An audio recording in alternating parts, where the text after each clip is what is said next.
আসসালামু আলাইকুম। আজকে আমরা খুব সহজে ওয়েলেন সিনড্রোম ইসিজিতে ডায়াগনোসিস করা শিখব। ওয়েলেন সিনড্রোমটা হলো একটা pre-infraction stage of proximal left anterior descending artery. আমরা জানি যে হার্ট তার নিজস্ব নিউট্রিশন নেয় যে করোনারি সার্কুলেশনের মাধ্যমে। একটা হলো রাইট করোনারি আর্টারি আর একটা হলো left coronary artery. Left coronary আর্টারির একটা মেইন ব্রাঞ্চ হলো লেফট অ্যান্টেরিয়র ডিসেন্ডিং আর্টারি, যেটা অ্যান্টেরিয়র ওয়াল অফ হার্টকে ব্লাড সাপ্লাই দিয়ে থাকে, প্রপার নিউট্রিশন দিয়ে থাকে। কোনো কারণে যদি এই লেফট অ্যান্টেরিয়র ডিসেন্ডিং আর্টারিতে স্টেনোসিস হয়, অর্থাৎ আর্টারিটা ন্যারো হয়ে যায়, তাহলে এখানে ব্লাড সাপ্লাই কম আসবে, মায়োসাইটগুলোতে ইসকেমিয়া হবে। মায়োসাইটগুলোতে ইসকেমিয়া হলে একটা পেইন হবে। তো এই পেশেন্ট পেইন নিয়ে হসপিটালে আসবে, ব্যথাটা কিছুক্ষণ থাকবে, তারপর চলে যাবে। পেশেন্ট মনে করবে সে হয়তো এই যাত্রায় বেঁচে গেছে, কিন্তু না, কিছুক্ষণ পর বা কিছু সময় পর সে একটা ম্যাসিভ হার্ট অ্যাটাকের শিকার হতে পারে, অ্যান্টেরিয়র মায়োকার্ডিয়াল ইনফার্কশনের শিকার হতে পারে। তো আমরা যদি খুব দ্রুত ওয়েলেন সিনড্রোম ডায়াগনোসিস করতে পারি, তাহলে এই পেশেন্টটাকে এই ম্যাসিভ হার্ট অ্যাটাক থেকে রক্ষা করতে পারবো। ওয়েলেন সিনড্রোমটা ইসিজিতে ডায়াগনোসিস করতে হলে আমাদের শুরুতে কিছু বেসিক কথা জেনে নিতে হবে। সেটা হলো যে হার্টের যে অ্যান্টেরিয়র ওয়াল, সেই ওয়ালের অবস্থা আমরা ভালোভাবে জানতে পারি V2 এবং V3 চেস্ট লিডের মাধ্যমে। আমরা জানি ইসিজিতে চেস্ট লিড থাকে 6টা, তার মধ্যে V2 এবং V3 এর মাধ্যমে আমরা খুব ভালোভাবে অ্যান্টেরিয়র ওয়ালের অবস্থা জানতে পারি। এবং আমরা সবসময় এক্ষেত্রে খেয়াল রাখবো এই টি ওয়েভের দিকে। আমরা জানি একটা টিপিক্যাল মায়োকার্ডিয়াল ইনফার্কশনে এসটি এলিভেশন থাকে, এসটিভি ডিপ্রেশন থাকতে পারে, আবার নন এসটি এলিভেশন মায়োকার্ডিয়াল ইনফার্কশনও হয়। এবং প্যাথোলজিক্যাল কি ওয়েভ থাকলে আমরা তখন শিওর হই যে এটা মায়োকার্ডিয়াল ইনফার্কশন। কিন্তু এক্ষেত্রে আমরা দেখব যে এখানে কোনো প্যাথোলজিক্যাল কি ওয়েভ থাকবে না, এখানে কোনো এসটি এলিভেশন থাকবে না, বাট একটা হিস্ট্রি থাকবে যে তার বুকে ব্যথা করছিল এবং অ্যানজাইনা টাইপের বুকে ব্যথা, অর্থাৎ বুকে ব্যথাটা একদম বুকের মাঝ বরাবর শুরু হয়ে সেটা লোয়ার জ বা বাম হাতে রেডিয়েট করেছিল। এবং আমরা যখন ইসিজিটা করব সেই টাইমে তার কোনো বুকে ব্যথা নাই। তাহলে আমাদের যে এখানে মেইন ক্রাইটেরিয়া হলো এই টি ওয়েভ। এই টি ওয়েভটা এখানে কিছু ক্যারেক্টারিস্টিক্স চেঞ্জ দেখতে পাবো এই টি ওয়েভের। নর্মালি আমরা V2 V3 লিডের টি ওয়েভকে ইভার্টেড অবস্থায় দেখি, অর্থাৎ একটা আপ স্ট্রোক এবং একটা ডাউন স্ট্রোক, এবং এটা পজিটিভ ডিরেকশনে থাকে। এই দাগের উপরে পজিটিভ ডিরেকশন, এই দাগটার নিচে আমরা নেগেটিভ ডিরেকশন যদি ধরি, তাহলে টি ওয়েভটা নর্মালি কিরকম হয়, একটা আপ স্ট্রোক পজিটিভ দিকে এবং এই পজিটিভেই একটা ডাউন স্ট্রোক।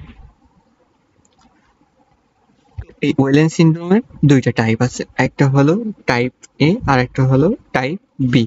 টাইপ এতে কি হয়, টাইপ এতে আমরা বাইফেজিক টি ওয়েভ দেখতে পাবো।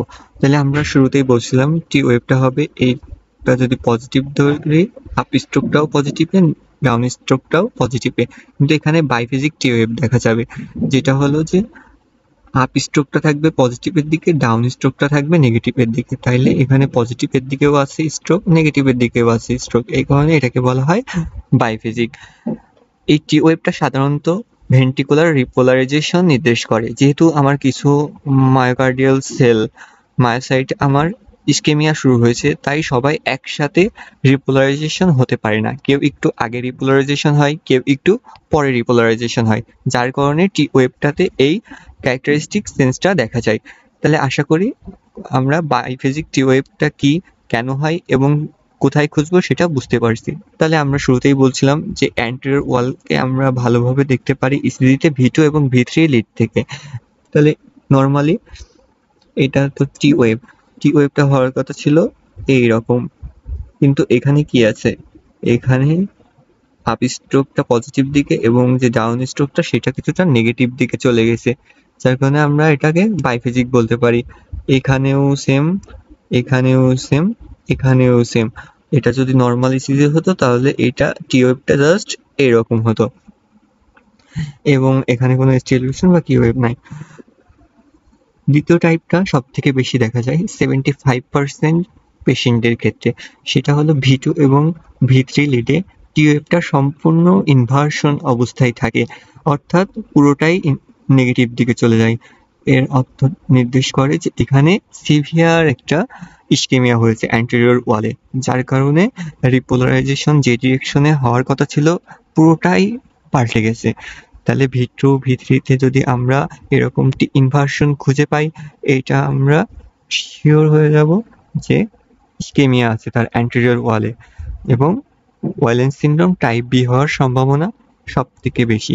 ওয়েলেন্স সিনড্রোম মানে কি, তার লেফট অ্যান্টেরিয়র ডিসেন্ডিং আর্টারিতে স্টেনোসিস আছে। এবং বাইফেসিস টি ওয়েভ দেখলে আমরা যদি V2 V3 দুটাতেই খুঁজে পাই, এখানেও আমরা মোটামুটি শিওর হয়ে যাব যে তার ইস্কেমিয়া আছে অ্যান্টেরিয়র ওয়ালে। একই সাথে এটা ওয়েলেন্স সিনড্রোমের টাইপ এ হতে পারে।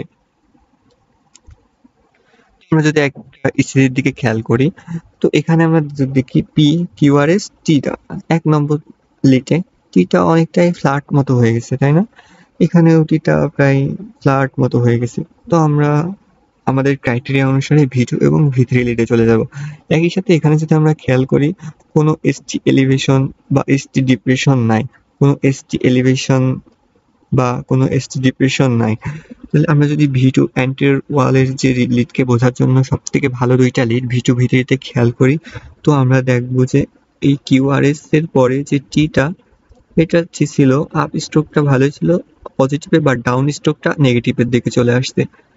আপ স্ট্রোকটা ছিল বাট ডাউন স্ট্রোকটা নেগেটিভের দিকে চলে আসছে। তাহলে এটা কি একটা বাইফেজিক টি ওয়েভ, অর্থাৎ এটা টাইপ এ ওয়েলেন্স সিনড্রোমের মধ্যে পড়ে।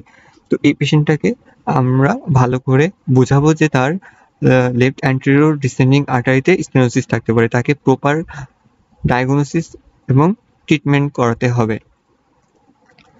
আমরা যদি টি ওয়েভের ওয়ার্নিং সাইনগুলো দেখি, যে টি ওয়েভ কখনো যদি V2 V3 তে ইনভার্সন দেখি, সেটা তার জন্য ওয়ার্নিং সাইন, এবং হতে পারে এটা লেফট অ্যান্টেরিয়র ডিসেন্ডিং আর্টারির অক্লুশন। এই সময়কে রোগীকে স্ট্রেস টেস্টিং করা যাবে না। এই সময় স্ট্রেস টেস্টিং করলে রোগীর তৎক্ষণাৎ মায়োকার্ডিয়াল ইনফার্কশন হওয়ার প্রবল সম্ভাবনা থাকে। খুব দ্রুত তাকে রিভাস্কুলারাইজেশন করতে হবে, এবং এইসব কাজ করতে পারলে এই রোগীকে অনেক অংশেই সেভ করা যেতে পারে। তাই আমরা কি হোম মেসেজ নিতে পারি, সেটা হলো যে কখনো বুকে ব্যথা হলে সেটা যদি গ্যাস্ট্রিকের ব্যথা না হয়, তাহলে যদি ব্যথাটা চলেও যায়, তাও আমরা ইসিজি করে আসবো, এবং ইসিজি করে যদি এই টি ওয়েভের কোনো ক্যারেক্টারিস্টিক ফিচার আমরা দেখতে পারি, তাহলে আমরা সেই জায়গায় রেজিস্টার্ড একজন কার্ডিওলজিস্ট দেখিয়ে নেওয়ার চেষ্টা করব। তাহলে এই মায়োকার্ডিয়াল ইনফার্কশন বা হার্ট অ্যাটাকের ভয়াবহতা থেকে আমরা রক্ষা পেতে পারি। তো ধন্যবাদ সবাইকে, থ্যাংক ইউ।